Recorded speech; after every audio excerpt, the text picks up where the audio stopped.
Because Lori Vallow lied, police now had probable cause to search her property for the children. But when police returned with a warrant, Vallow was gone. She had fled Idaho. The detectives came the day before Thanksgiving, and they're like, "Have you seen Tyler or JJ?" And I just started flipping out, like, "What are you talking about?" They checked all these places my mom said that the kids were, and they're not anywhere. And I remember calling my mom, and I was just like, "What is going on? Where are they?" And she's really fast and brief, and she said, "I'll take care of it." Call her next day. We're sorry, you have reached a number that has been disconnected or is no longer in service. Phone is disconnected.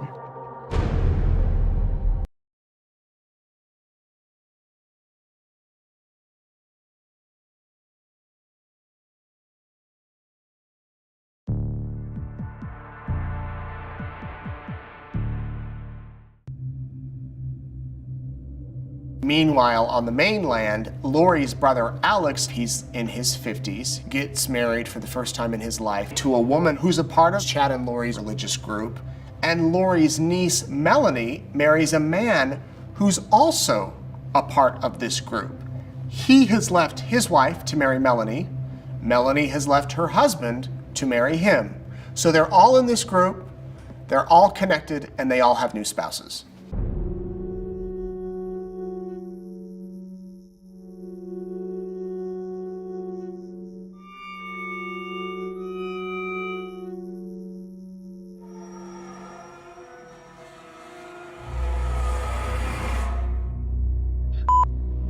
What is the emergency?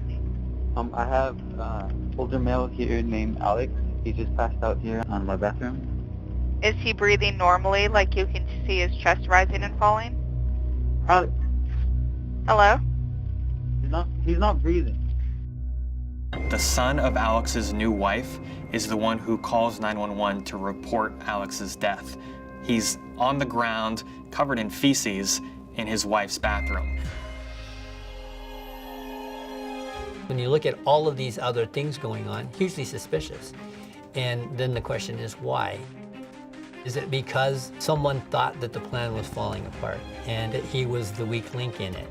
And if so, was it intended to keep him from talking?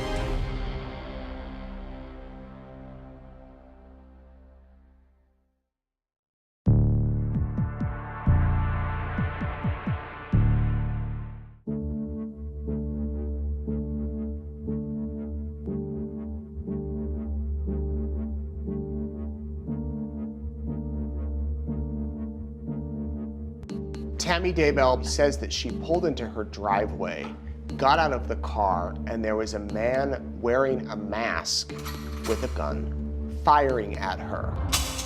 Nothing came out of the gun. She asked the guy what he was doing. He didn't answer. He had nothing to say. She yelled for Chad to help, and by the time Chad came to her assistance, the man was gone. We know all of this because she wrote a Facebook post on a community Facebook page saying something really weird just happened. She also called the police, and at that point they figured it was a teenager or somebody doing a prank. It's possible that the gun used in Tammy Daybell's driveway maybe had a silencer put on it, or that misfired, because the person was shooting directly at her, but nothing came out of the gun. The question that I would have as an investigator in regards to Tammy Daybell is, what was the point of that threat to begin with? Was it to scare her, or was it to actually hurt her and somebody intervened and the effort was aborted? That's really important because 10 days later, she's suddenly dead.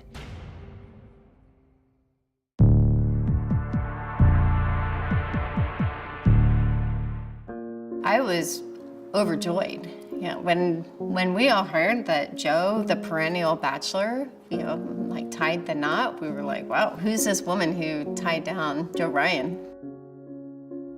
I met Lori and I had a very positive impression of her. She was gregarious, very charming, and a lot of fun. I really liked her. We were fast friends. Joe was great with Colby. He seemed to really like him. He was already bragging about him, and they seemed to get along really well. She was almost a perfect sister-in-law. Lori came from an LDS background.